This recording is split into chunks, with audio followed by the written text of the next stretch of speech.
Already? Yeah. Excellent. Yeah. So my talk is going to be a bit denser, I suppose. So make yourselves comfortable. It should be about 25 minutes or so. So, at Himmelbjerggården, one feels a connection to the earth so often, that modern life so often stifles or forgets. Today, rather than offering a fixed method, policy proposal, or educational framework, I want to invite you on a more contemplative journey, one that lingers with the cultural and philosophical closures that distance us from the world. Walking a path opened by the wound and guided by wonder, we will recover a quieter grammar of relation grounded in care. We begin our wanderings in the city, because these places most clearly reveal what modernity conceals and diminishes. In cities constructed for consumption and display, it is becoming increasingly difficult to feel the presence of the world. According to Byung-Chul Han, presence requires exposure, vulnerability. A wound, both a rupture in the systems we inhabit and a personal event, signifies and gives form to this vulnerability. Han explains further, without a wound, I ultimately hear only the echo of myself. The wound is an opening, an ear for the other. It is worth noting here that the wound typically carries connotations of harm, and Han sometimes emphasizes pain, though always in service to the other. In this talk, I focus on the wound in the sense of decentering and receptivity, states notably rare in urban environments. In major conurbations, we rarely feel exposed or vulnerable, such that even a sliver of sky between towering buildings or a bird call above traffic can feel like rupture. This estrangement is symptomatic of what Han frequently described as the regime of the smooth. Smoothness flattens and disperses negativity, which for our purposes is not pessimism, but is instead a sign of the different or alien, creating the resistance that constitutes experience. A wound is resistance and negativity, and it is rarely experienced in the sealed system of the city. The built environment concretizes the smooth impulse for sameness, sleek facades, geometric grids, and streets devoid of greenery. These design choices express a deeper controlling function, which, as Han described it in relation to globalism, is to accelerate the accumulation of capital and communication, a process which deprives us of meaning and orientation. Cities built on capital provide few opportunities to connect with nature and do not support rootedness of identity. What disappears in the smooth flow then is not only texture, but the conditions and structures for relation with one's surroundings. A relentless need for efficiency and uniformity is part of a broader metaphysical project that shapes how we perceive and engage with the world. Max Weber famously argued that the fate of our time is characterized by rationalization and intellectualization, and above all by the disenchantment of the world. He understood this project as being driven by the belief that one can in principle master all things by calculation. Theodor Adorno and Max Horkheimer later encapsulated Weber's concerns under one cold command: all gods and qualities must be destroyed. To understand what is lost, we turn to my colleague Patrick Curry, who insists that qualities are necessarily plural, recursively defining and defined by all the others they are not, whereas effective disenchantment requires a single principle in order to rule them all. This means they are never abstract or universal, but particular and relational. I put forward the formulation that a wound as an opening heralds the return of qualities from what I call the other side, from the textured, storied and living world that we shut out.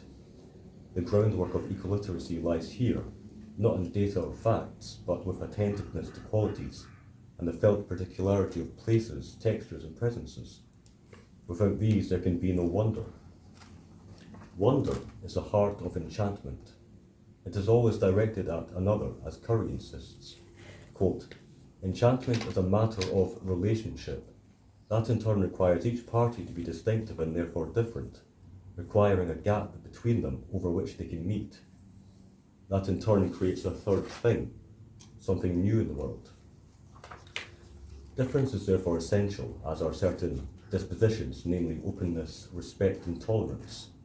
The kind of openness I explore here is not the same as Curry's more ethical and intentional stance. A wound marks an immediate condition of openness that happens suddenly and without choice. It is a break in the self's enclosure, a moment when we are exposed to something other. This opening cannot be created or sustained by will, and yet we may still long for it as a moment in which we might be reached. Building on Curry, I suggest that the wonder is the positive and life-affirming response to exposure that comes from the wound. It is a turning towards and acceptance of difference, through which exposure melds into enchanted relation. But like the wound, wonder is not a matter of control or decision. It remains unpredictable. Curry reminds us that enchantment is wild and therefore unbiddable. No formula or procedure, however benign, can capture it. Capital tries to take advantage of the city's sterility and sameness through consumer culture, which offers nothing more than hollow imitations of wonder. Curry's term is glamour, a kind of false enchantment that mimics relationship by preying on a desire either to possess the other or be possessed by them. For instance, advertisements as concentrated glamour block out our surroundings, even as they promise a life well lived through domineering messages. Advertisements are false openings, hiding the world and dulling the senses to what truly nourishes. Another false opening is that of the shop window, though in a different register. Beyond abject consumerism, the shop window or front serves as a metaphor for modernity's obsession with control and transparency. In our neoliberal society, transparency manifests as an ideology of extreme visibility and availability in our economic, political, social and personal relations. Under this ideology, according to Han, things shed all negativity. The secretiveness, strangeness and alterity that gives the world depth cannot be tolerated. Everything must be laid bare, destroying the other, which relies on a degree of opacity. Together, smoothness and transparency obscure connection, further imposing a world of disenchantment that bolsters the efforts of glamour. These forces separate us from the other side. Yet there is another way. To experience a wound and to be moved by wonder is to contact that which resists assimilation, something different, opaque, irreducible, reopening a portal to the possibility of depth and change. Such openings necessitate a receptiveness based in care, one that resists urgency and welcomes what cannot be wholly grasped. In our culture of spectacle and speed, we rarely linger. Han observes that we have lost those temporal forms that cannot be accelerated, those temporal forms that allow us to experience duration. Duration involves ritual and communal time, embodying a continuous experience that contrasts with the fragmented, atomized temporality of modernity. And while the philosopher Han primarily associates duration with community, the values he promotes, presence and the resistance to smoothing and transparency, are also found in certain experiences of art. As such, we now turn to places designed for attention, such as galleries. When art is true to its calling, it becomes, in a manner of speaking, a wound space, instilling a sense of exposure and vulnerability, and inviting us to dwell long enough to face something outside of us. However, this capacity is threatened. Han takes aim at works that extol the physically smooth and outwardly positive, replacing mystery and opacity with shallow surprise and the coarse immediacy of touch. The goal of much art today is to avoid injury, meaning that it sidesteps the difficult and imperfect in favour of smooth agreeableness. Moreover, artworks are often valued only for their conceptual novelty, to convey a message rapidly circulated and informatized. This is especially true in our digital age, in which creations have become nothing more than content. Yet Han insists that consumption and beauty are mutually exclusive. Beauty does not promote itself, it does not tempt you to possess it. Rather, it invites you to linger in contemplation. Consumption, he further explains, lives off splintered time, and therefore destroys duration. Meanwhile, art, as a site of negativity, induces a slow surrender to the enigmatic. Indeed, if art has a task, it is the saving of the other. Art enacts care for what is not us. Han's perspective on the relational nature of art aligns with Curry's, especially the latter's concept of glamour. For the centrality of mystery, difference and otherness is as far from glamour, managed, manipulated, packaged, sold and bought, as one can get. Instead, what makes an enchanting creation, whether visual, performing or literary, arises from its refusal of rigid metaphysical divisions. According to Curry, art inhabits the in-between, between inner and outer, spirit and matter, self and world, making it a medium of attunement, where boundaries are simultaneously respected and crossed. Implicit in these dynamics is the reality that we are, as Curry puts it, embodied, ecological, interdependent, analog, finite earthlings, which fact, through art, brings out an astonished and humbling appreciation of being alive. Such an appreciation is less apparent or even actively derided in modernist approaches, not just the formal movement, but its broader cultural ethos, which often lauds shock, irony, instrumentalism, mastery, and abstraction. This tension between enchantment and modernism highlights the need for another way of engaging with art. Drawing on Paul Ricoeur, Curry argues for a second naivety, a mature openness to wonder that stands beyond suspicion and detachment. Understood this way, art becomes neither outright escape nor instruction, but a way of receiving the world anew. Ultimately, the enchanting experience of art points us towards what is also true of life at its core, which is that the world is a living presence, or constellation of presences, to meet and wonder, and not a problem to be managed or solved. Just as disenchanting ideologies infiltrate art, the tactics of some environmental activists make awareness of the other side, again our textured, storied and living world, increasingly difficult. In my essay, Just Save Perception for Earth Tons, I suggest that destructive acts, such as vandalising artworks, risk alienating potential allies and undermining the careful perception that ecological care demands. These demonstrations, though well-intentioned, can be driven not by unreflective urgency, but also by group pressure and the promise of viral visibility.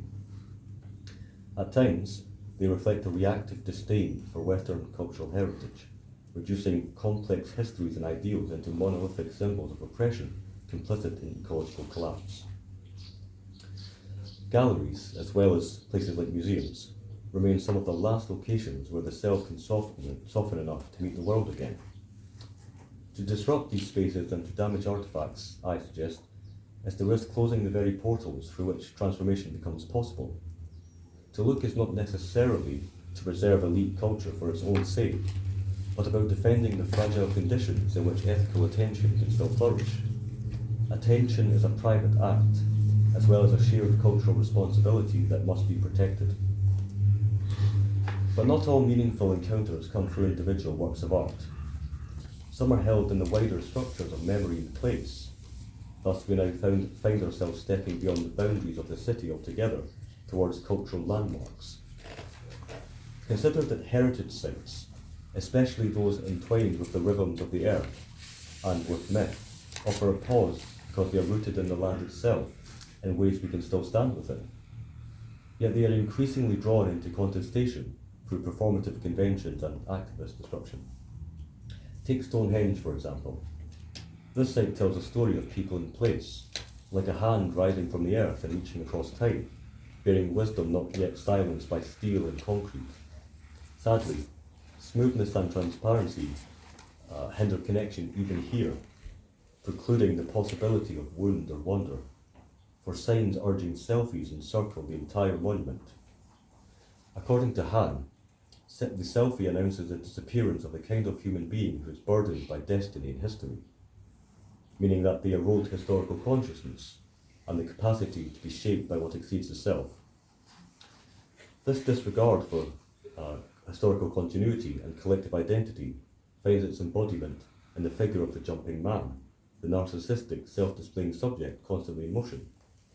In such performance-driven space, what is lost is the felt sense of belonging to a larger story. These displays are compounded by more confrontational activism. In recent years, Stonehenge and other places of cultural significance have been the targets of strident activist action intended to provoke, but which risk, again, according to my understanding and view, further fracturing the complex relationships between place, history and perception. We should all be worried that even at sacred sites, we are closed off from truly seeing or being changed. Renewed awareness of the other side, brought about through experiences of opening, denotes both a break and a turning point, transforming rupture into meaningful activity. Working with care and purpose becomes a way of tending to and honouring openings. With this in mind, we now stride further into the lived landscape, where attention becomes practice, and the hand works as much as the eye. In my own life, I have found orientation in the tethering of nature and culture, being drawn to areas such as prehistoric living and polytheism. I also practiced bushcraft, natural history, and volunteered at nature reserves and heritage sites. These experiences showed me that reconnection is lived and felt, not abstract. To deepen this sense and contribute tangibly, I studied countryside management and wildlife ecology. But over time, I began to suspect what I had always known, that the scientific approach cannot express the full depth of what is at stake. It may even be the cause of our troubles. I therefore shifted with renewed conviction to cultural questions and the understanding that ecological renewal is as spiritual as it is scientific. This led me to research earth-centered sacrality in literature as a postgraduate, studies that deepened my appreciation for the humility and care that undergirds an ecological life. I continued the search for earth-centered meaning with the journal The Ecological Citizen, which bridges the sciences and humanities and asks how we might work towards an ecological civilization. In my view, this depends on acknowledging the systems that close us off from the world, and then walking two paths of practice together, embedding ourselves in the patterns and flows of the past, and, just as importantly, treating the natural world with dignity and humility. The significance of the past became clearest to me through hands-on work at Butser Ancient Farm in Hampshire, England, where I volunteered 10 years ago, an experience that still holds meaning for me. Working alongside like-minded volunteers and school groups to maintain roundhouses, carve a Mesolithic logboat, and help organise the Beltane Festival reinforced my understanding of duration in the truest sense. That is, as cyclical and ritualistic. This is a time of community and of sharing, or as Han puts it, a time of one's fellow human beings. Butser became then a place to nurture those openings in my life that called for continuity and connection, not just with the past, but with other humans, drawn together by the work of remembering and belonging, which is, as we all know here, the fundamental duty of ecoliteracy. More than this, tasks at the farm reveal tradition not as a static anchor, but as a dynamic guide. For me, the importance of tradition was symbolised by Butser's Janus Visitor Centre, named for the Roman god who looks both forward and backward, reminding us how the past shapes the present. This understanding calls for a reappraisal of remembrance.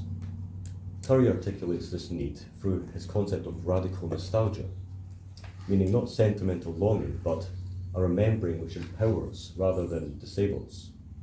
This was advocated by visionaries like J.R.R. Tolkien, who sought to foster refined skepticism of the new and an appreciation for the customary.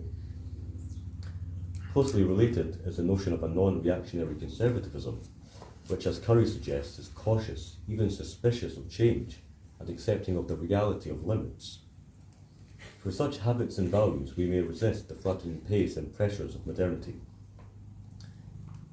But if the structures of the human past offer guidance, that guidance is just one thread in the more integral weave of the more than human world. Tragically, a disenchanted mindset particularly distorts how we engage with nature beyond our willful ignorance. For if we choose to act, we tend towards control over humility, creating a wall between us and the living world. Curry writes, quote, "Living nature and its myriad qualities are turned into mere quantitative stuff to be measured, carved up and sold off, which is justified by ecosystem services, natural capital, and other euphemisms for exploiting and enslaving." End quote. Thus, even those who care can be just as capable of reducing life to nothing more than inert machinery or a technical solution. My undergraduate research on carrion beetles revealed some of these issues. While these lesser known and scorned insects aid decay and renewal, research is often filtered through an instrumentalist lens.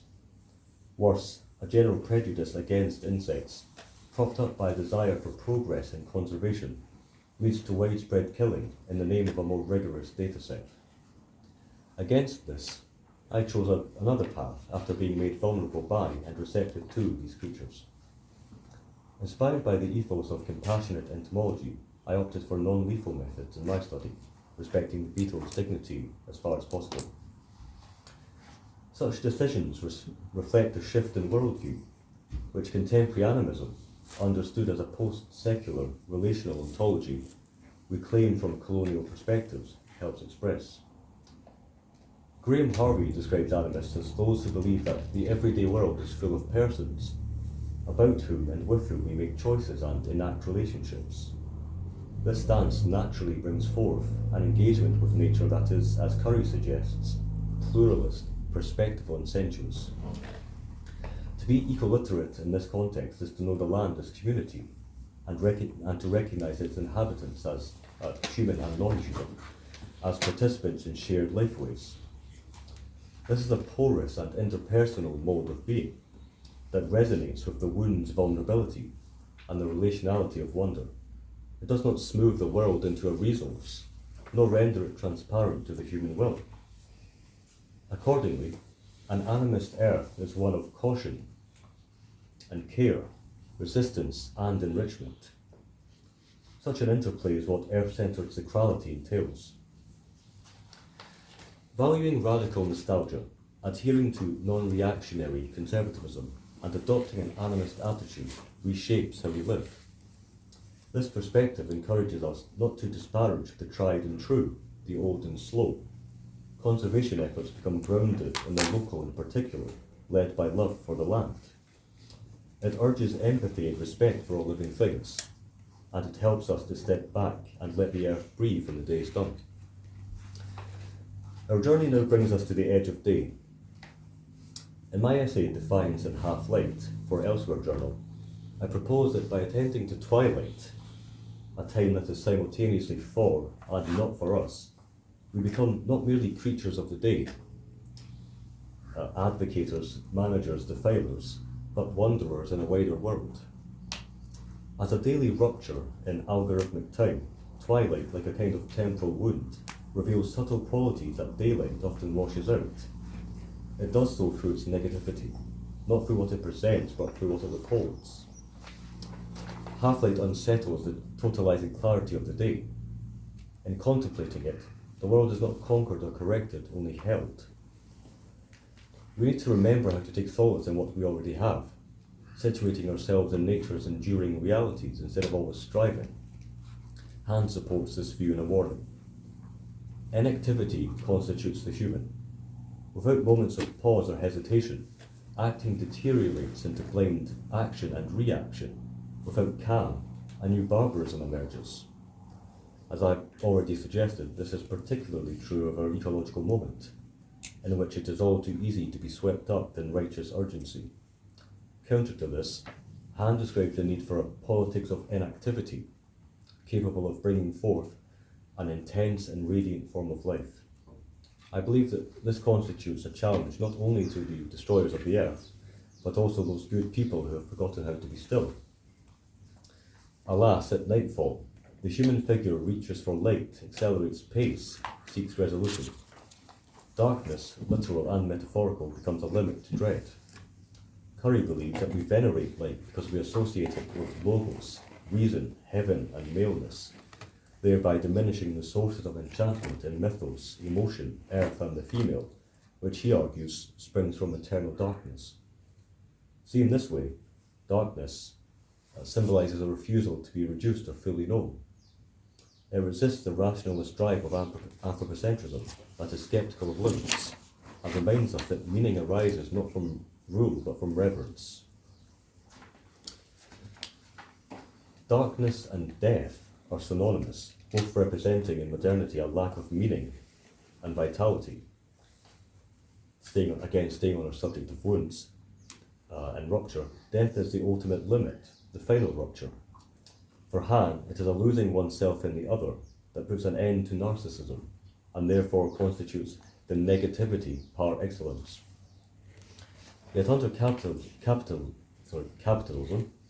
we deny death through medicalization, euphemism, and performance. The capitalist fear of death forces us into a no-limits frenzy of growth, that is causing, as Hammer used, not only ecological but also mental catastrophe.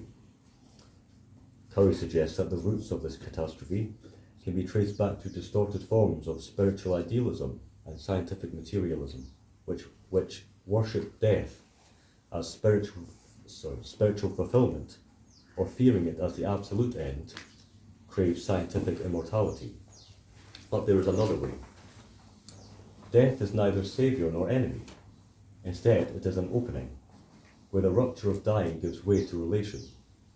Val Plumwood, writing from an animist perspective, holds that death confirms transience, but on the level of the ecological community, it can affirm an enduring resilient cycle of process.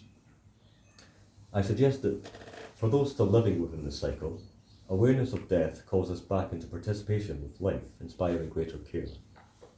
To live with care in this context means embracing, perhaps, natural cycles, considering alternative forms of burial, and not shying away from life's most important qualities, chiefly fragility and impermanence. As our journey ends, and we've gone on a walk from the city outward and contemplated existential themes like as our journey ends, I want to stress that none of these ideas represent a quick fix or ready-made solution. Rather, what we have encountered is a more challenging but ultimately hopeful way forward that attends to the vulnerability and exposure inherent in the wound and the relational dynamics of wonder. To live well in such a world means recognising how our obsession with capital and communication erases all that is different and absorbs all that is other. Seeing how even art and activism lose their power when rendered consumable or unreflective. Understanding tradition as embedded continuity sustained by enduring practices. Meeting the more than human realm, not with mastery but with humility. Cultivating contemplation and respecting mystery, and approaching death as another form of relation. All of these ways defy closure and negate distancing. To see the world through the wound and wonder at the other, to make contact again with what is textured, storied and alive, is to care. From this care, we may walk towards an ecological civilization. Thanks very much.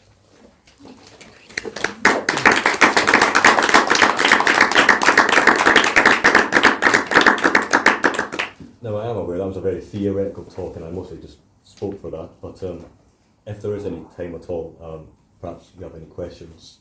I realise there was a lot of different subjects involved and hopefully some of it made sense. The main theme was wounds and wonder and how those relate, and hopefully you gain some understanding of how modernity is making it more difficult to connect with nature and the more than human world, and we've obviously talked about other areas such as culture and so forth. So if you have any questions, feel free to ask them now. Yeah, time is up, but I invite you to follow up with the questions, and then dinner should be ready now. Yeah. And I'll be around tomorrow, so if anyone has any questions, obviously I realise there's quite a lot there. So is that published, Taylor? I'm currently writing a book on wounds, wonder and wandering. Okay. That'll be called The Other Side, but most of my work that I do, it's mostly disparate essays and things. So that's really it just now. Yeah. So that's not published yet?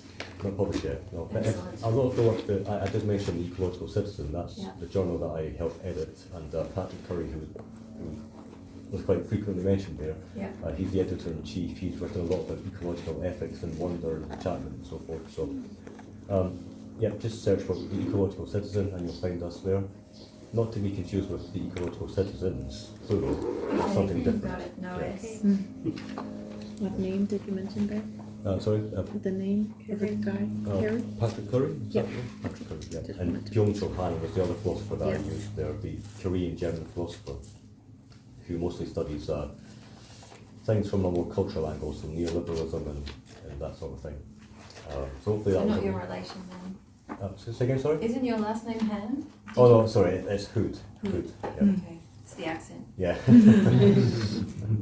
That's brilliant, thank you. Thank you. Cheers, thank you. Thank you very much. It is a treat to end a day like that.